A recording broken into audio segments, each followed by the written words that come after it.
Hi all, this is Anjali और let's continue our programme जिसमें हमने फाइल में राइट किया था, बाइनरी फाइल में राइट किया था सी प्रोग्रामिंग में। And now we are going to read from it as well as we'll see कि हम इसमें सर्च कैसे करते हैं। सो ये कोड हमने किया था जहां पर हमने स्ट्रक्चर बनाया था एक स्टूडेंट के लिए, जिसमें रोल नंबर, नेम और मार्क्स लिया था। And we were having this कि जिसके अंदर हम नया स्टूडेंट ऐड कर सकते हैं, और ऐड करने के बाद वो आपको दिखाता है कि आपके पास फाइल का क्या कंटेंट है। फॉर एग्जाम्पल, अगर मैं इसको रन करती हूँ और मैं इसमें रोल नंबर एंटर करती हूँ एंड मैं नेम एंटर करती हूँ कुछ भी, and then I enter the marks, I press enter, so it shows me the result जो आपके पास डेटा है। ठीक है, सिंस हम ऑनलाइन कंपाइलर में काम कर रहे हैं तो आपके पास ऑब्वियसली जब आप रन करोगे तो हर बार you will get fresh data after if there is a gap in between the execution, right. तो आपके पास अभी ये एक रिकॉर्ड आ रहा है। मैं अगर इसको आपको रन करके दिखाऊंगी दोबारा से, and I enter another roll number and I enter another name, I enter the marks, तो आप देखेंगे कि 2 स्टूडेंट्स का आ गया। ऐसे ही आप 3 स्टूडेंट्स, 4 स्टूडेंट्स, 5 स्टूडेंट्स, कितने का भी एंटर कर सकते हो। अपने कंप्यूटर में जब आप क्रिएट कर रहे होगे, आपकी हार्ड डिस्क में फाइल सेव हो रही है, तो वहां पर आपका डेटा जो है वो परमानेंटली सेव रहेगा जब तक आप खुद से उसको डिलीट ना करो। ठीक है, अब रीडिंग के लिए देखो हम क्या करते हैं। रीडिंग के लिए सबसे पहली चीज आप यहाँ पर देखेंगे, आपको फाइल ओपन करनी है read binary mode. You will open the file in the RB mode. So RB mode का मतलब है कि आप रीड बाइनरी कर रहे हो, बाइनरी फाइल को रीड कर रहे हो। ठीक है, अब यहां पर मैंने एफ रीड का इस्तेमाल किया है। जैसे एफ राइट होता है वैसे ही एफ रीड होता है, उससे आपके पास डेटा रीड होकर आएगा। ठीक है, so address of A, size of A 1 FB, same syntax है जो हम राइट में लिखते हैं। अब ये आपको ट्रू देगा अगर फाइल से कुछ रीड हुआ है तो, और अगर कुछ रीड नहीं हुआ है तो ये आपको फॉल्स देगा। तो अगर ये ट्रू देता है तो मैं उस डेटा को प्रिंट करा रही हूँ, फिर से चेक करेगा, अगला रिकॉर्ड रीड होगा, ट्रू है तो फिर उसको प्रिंट करेगा। जैसे ही फॉल्स हो जाएगा it will stop repeating. F read function returns the number of records red. तो एक टाइम पे हम एक रिकॉर्ड रीड कर रहे हैं, तो रीड होगा तो 1 रिटर्न करेगा, मतलब ट्रू। अगर कुछ भी रीड नहीं हुआ तो 0 रिटर्न करेगा, मतलब फॉल्स। तो ये लूप आपका तब तक चलता रहेगा जब तक फाइल में से डेटा रीड हो रहा है, और मैं हर उस ऑब्जेक्ट के लिए रोल नंबर, नेम और मार्क्स को प्रिंट कराती रहूंगी। So it will print the roll number, it will print the name, it will print the marks, and the loop will keep going on and on. So इस तरीके से आपका file का data जो है वो सारा का सारा शो हो रहा है। तो जैसे कि हमने अभी देखा कि यहाँ पर आपके पास ये रिकॉर्ड्स आ गए। पर अब मैं इस प्रोग्राम को मेन्यू ड्रिवन बनाना चाहती हूँ। मैं चाहती हूँ कि मैं यूजर से पूछूं कि आप क्या करना चाहते हो। जो यूजर चूज करे वो काम हम उसको करके दें। तो उसके लिए हम क्या कर सकते हैं, एक डू लगा सकते हैं, डू वाइल लूप, और उसके अंदर यूजर को ऑप्शंस दे सकते हैं। ऑप्शंस कैसे देंगे हम यूजर को, जैसे कि मैंने उसको ऑप्शन दी, printf press 1 to add a student. Then I have another option that says press 2 to display all students. Press 3 to search a student. And then we can ask enter your choice. ठीक है, choice is going to be an integer value.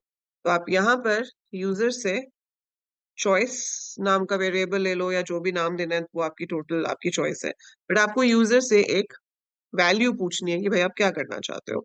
सो हमने यहाँ पर choice input करवा ली। ठीक है, सो जैसे मैंने आपको शुरू में जब हमने स्विच सीखा था तब हमने ऐसे प्रोग्राम्स बनाए थे जिन्हें हम मेन्यू ड्रिवन प्रोग्राम्स कहते हैं। सो यहाँ पे भी हम वही काम कर रहे हैं, स्विच चॉइस लगा लिया, केस 1। देखो केस 1 का मतलब है एड अ स्टूडेंट। सो ये जो मेरा पूरा कोड था एड अ स्टूडेंट वाला, वो केस 1 में आ जाना चाहिए। सो इंडेंटेशन वैसे तो मैटर नहीं करता सी में, बट आपको हमेशा अपना कोड इंडेंटेड ही लिखना चाहिए, because that increases the readability of the code. So यहाँ पर हम दिखा रहे हैं कि भाई अगर तो स्विच है उसमें केस 1 है तो उसके अंदर आपको ये सारा काम करना है। सो केस 1 का मतलब है a new student has to be added to the file. ठीक है, सो ये जो आपका काम था स्टूडेंट ऐड करने वाला, ये सारा मैंने इसमें लिख दिया। और इसके बाद जरूरी है कि मैं क्या लिखूं, ब्रेक, ये केस 1 आपका खत्म हो गया। Now you have case 2। Case 2 में क्या था भाई, ओपन करें फाइल को और उसमें से सारा कंटेंट डिस्प्ले करा दें। तो हमने इसमें फाइल को ओपन किया रीड बाइनरी मोड में, and then you are printing the data. So I have the same code, बस मैंने उसको केस 2 में डाल दिया और उसके बाद भी क्या कर दिया, ब्रेक। एंड अब आपको चाहिए केस 3 जिसमें आपको सर्च करना है। तो आप यहाँ पर उससे पूछेंगे, क्या पूछेंगे, enter the roll number to be searched. अब वो रोल नंबर एंटर करेगा और उस रोल नंबर को आपने ढूंढना है कि वो रोल नंबर हमारे पास है या नहीं है। सो मान लो मैंने यहाँ पर एक इंटीजर वेरिएबल ले लिया rn, और उसके अंदर मैंने यूजर से पूछ लिया कि बताओ आप क्या ढूंढना चाहते हो। पर ये ढूंढने के लिए भी आपको करना क्या है, आपको फाइल ओपन करनी पड़ेगी, है ना। फाइल ओपन करने के बाद आपको एक एक रिकॉर्ड के साथ मैच करना पड़ेगा। तो सर्च कैसे होता है, आपने फाइल ओपन की, पहला स्टूडेंट रीड किया, देखा कि क्या रोल नंबर पहले वाले से मैच करता है। अगर करता है तो प्रिंट करा दो, मिल गया।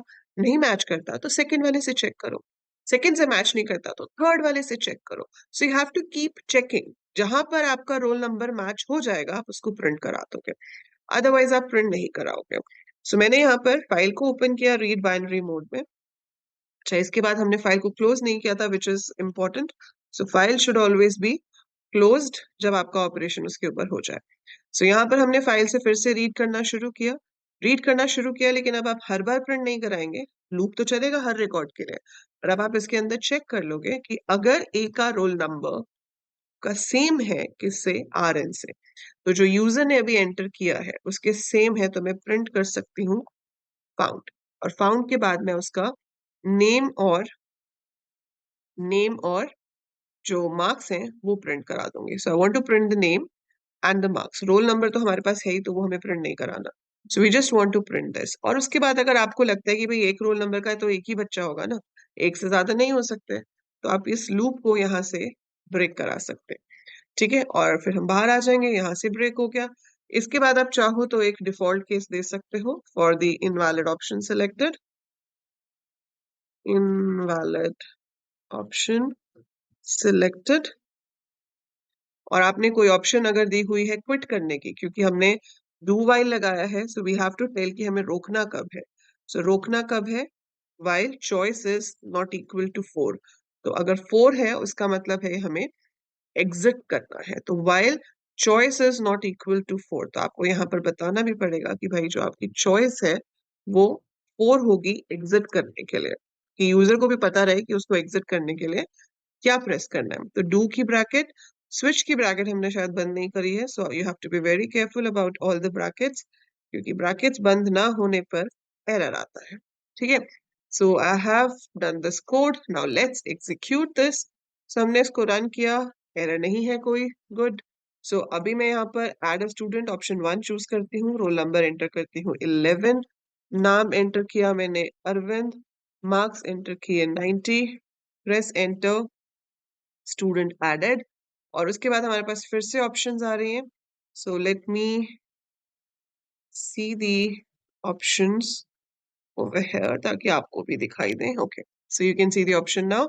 अब मैंने यहाँ पर क्या किया, फिर से add a student, and this time I enter roll number 13, name enter कर दिया, मार्क्स एंटर कर दिए, then I write 2, that is display all the students. तो आप देख रहे हो अरविंद एंड राहुल दोनों का डेटा आ गया। तो आप ऐसे कितने भी रिकॉर्ड्स ऐड करा सकते हो, आप और ऐड कराना चाहते हो 1 प्रेस कर दो, आप 14 रोल नंबर कर दो, आप अजय ऐड कर दो, मार्क्स ऐड कर दो। Now you press 2 again, so you will gate 3 smart. अब मुझे सर्च करना है तो मैं 3 प्रेस करूंगी, और मैंने कहा कि मुझे रोल नंबर 13 सर्च करना है। So when I press 13 you can see it is printing found Rahul 67। So search हो रहा है। पर अभी क्या होगा कि अगर मैं कोई ऐसा रोल नंबर सर्च करती हूँ, लाइक मैंने 21 सर्च किया, तो कुछ भी नहीं आएगा आउटपुट पर, ये भी नहीं कह रहा है कि नॉट फाउंड। ठीक है, वो सिर्फ क्या आप कह रहे हैं, नथिंग, ऑप्शंस दोबारा से आ रहे हैं। आप ऑप्शन 4 प्रेस करोगे तो एग्जिट हो जाएगा। ठीक है, तो अब आपको क्या करना है, आपको ये करना है कि आपको मुझे कमेंट्स में लिख के बताना है कि आप इसमें क्या चेंज करोगे, कि जब रोल नंबर एग्जिस्ट नहीं करता तो rather than leaving it like this, वो मैसेज शो करे कि no student found with the given roll number. तो आपके पास मैसेज आना चाहिए कि कोई स्टूडेंट नहीं मिला हमें इस रोल नंबर के साथ, ठीक है? ये कोड मैं कमेंट में डाल के देखूँगी, अगर पिन होता है तो I will pin it in the comments ताकि आप ये कोड कॉपी करके खुद से चला के देख सकें और चला के देखो और उसमें चेंज करके बताओ, कहाँ पे चेंज होना चाहिए, right that in the comments below, ठीक है? सो that is it for this video. इसमें हमने रीड भी किया, सर्च भी किया, तो रीडिंग तो हमें करनी ही है, उसी के अंदर हमें मैच करना था। जहाँ मैच हो जाएगा उसको हम प्रिंट कर देंगे, जहाँ मैच नहीं होगा उनको हम इग्नोर कर देंगे। So that's how the code works. So that is it for this video. I hope आपको reading and writing into a binary file अच्छे से समझ आ गया होगा। बहुत ही ईज़ी होता है सी में, सिर्फ F read, F right functions हैं जो आपको क्लियर होने चाहिए। सो इतनी सी चीज़ है, करिए, जितना प्रैक्टिस करोगे उतना अच्छे से समझ आएगा। So that's it for this video. I'll see you in the next one with another set of programs, another knowledge about coding for now.